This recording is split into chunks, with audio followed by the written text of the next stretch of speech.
Hello guys, welcome to my channel. তো এখন আমি তোমাদের সাথে মটনের একটা রেসিপি শেয়ার করব। তো তার জন্য দেখো আমি মটনটাকে ভালো করে পরিষ্কার করে নিয়েছি। এরপর আমি এখানে ম্যারিনেশনের জন্য সবার প্রথমে দই অ্যাড করব।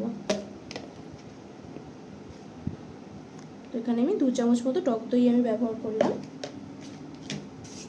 এরপর এখানে আমি অ্যাড করব সামান্য একটু নুন।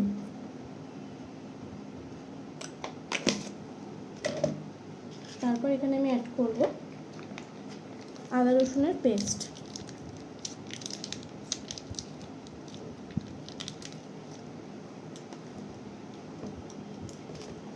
তারপর এখানে আমি কিছুটা পরিমাণ সরষের তেল অ্যাড করব।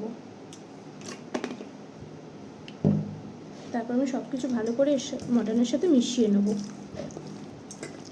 এইটা আমি ওই 15 থেকে 20 মিনিট মতো ম্যারিনেশনটা আমি রেখে দেবো। তোমরা ফ্রিজেও রাখতে পারো বা এরকম নর্মালেও রাখতে পারো, যেটা তোমাদের সুবিধা হবে। তো এটা আমি 15 থেকে 20 মিনিটের জন্য রেস্টে রাখছি।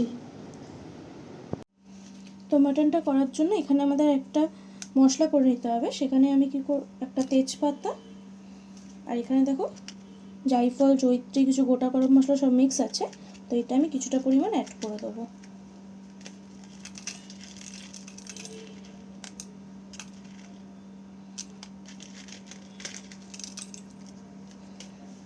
এবার এখানে আমি অ্যাড করব অল্প কিছুটা মৌরি। এখানে আমি অল্প একটু মৌরি অ্যাড করে দিলাম।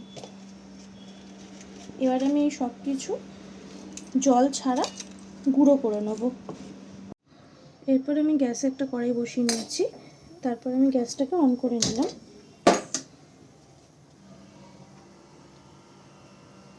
এরপর কড়াই আমি কিছুটা পরিমাণ সরষের তেল অ্যাড করব।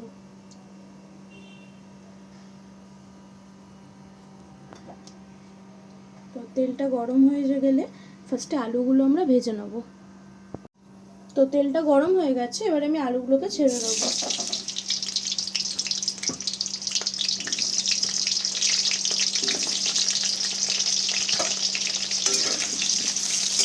আলুগুলোকে ভালো করে লাল লাল করে ভাজতে হবে।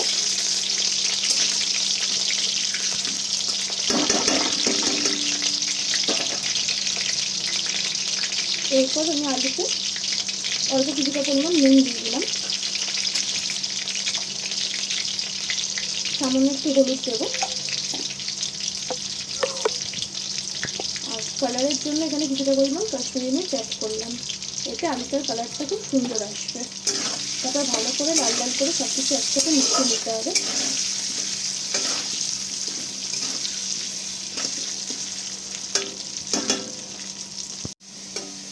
তো দেখো আলুগুলো এরকম লাল লাল করে ভেজে নিয়েছি। এবার আলুগুলোকে আমি তুলে রেখে দেবো। তো আলুগুলোকে একটা পাত্রে আমি তুলে রেখে দিয়েছি। এরপর এই তেলটায় আমি পেঁয়াজ কুচি অ্যাড করবো।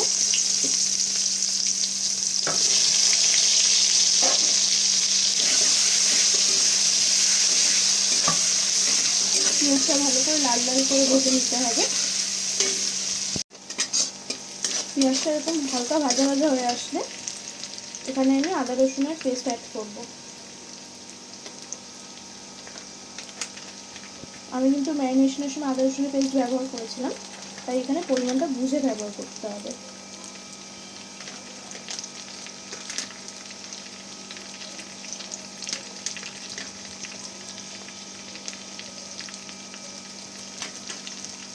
আর পেঁয়াজটা তাড়াতাড়ি নরম হওয়ার জন্য এখানে কিছুটা পরিমাণে আমি নুন অ্যাড করব।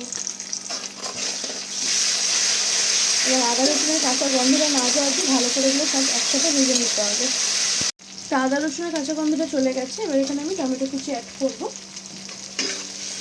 আমি কিন্তু এবার ছোটো একটা টমেটো ব্যবহার করেছি, যেহেতু আমি দই অ্যাড করেছি ম্যারিনেশনের সময়, তাই জন্য ছোট্ট একটা টমেটো আমি অ্যাড করেছি।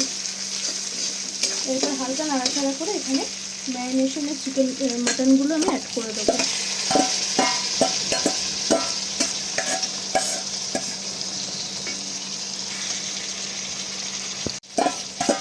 তো এখানে ম্যারিনেশনের মাটনগুলো আমি অ্যাড করে দিলাম ভালো করে। এবার ভালো করে কষিয়ে নিতে হবে। তো মাটনটা হালকা মশলার সাথে মিক্স করে এরপর এখানে আমি পরিমাণ মতো নুন অ্যাড করব।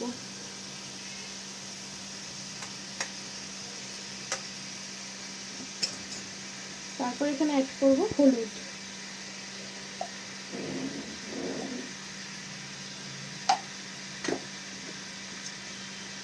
তারপর এখানে অ্যাড করব কালারের জন্য কাশ্মীরি লাল মির্চ।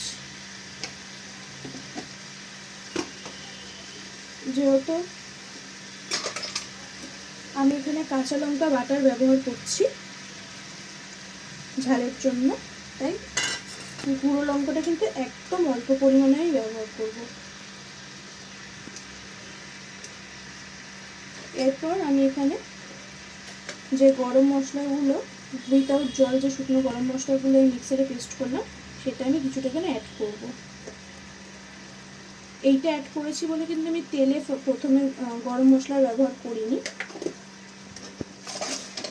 তারপর সব কিছু ভালো করে কষিয়ে নিতে হবে।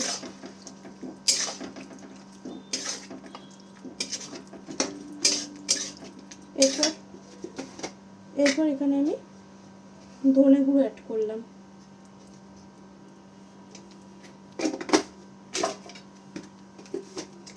তারপর এখানে অ্যাড করব জিরে গুঁড়ো।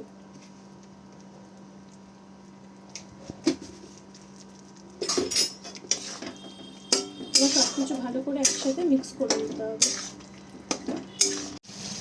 তো দেখো আমাদের ভালো মতো মশলা থেকে কিন্তু তেল ছেড়ে গেছে, মানে মাটনটা ভালো করে কষে গেছে। এবার আমি এই সব কিছু কুকারে দিয়ে পরিমাণ মতো জল দিয়ে সেদ্ধ করে নেব। তো মাটনটা আমি প্রেশার কুকারে দিয়ে দিয়েছি, আর পরিমাণ মতো এখানে জল অ্যাড করে দিয়েছি। তোমরা যতটা ঝোল খাবে সেই বুঝে জলটা তোমরা অ্যাড করে দিও। এরপর আমি এখানে গরম মশলা দিয়ে দেবো।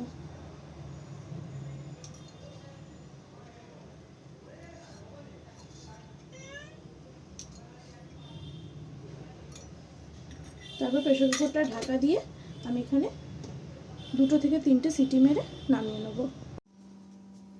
তো 2টো সিটি দেওয়ার পর আমি গ্যাসের ফ্লেমটা অফ করে নিয়েছি, প্রেশারটাও ঠান্ডা হয়ে গেছে। এবার আমি খুলে দেখে নেব।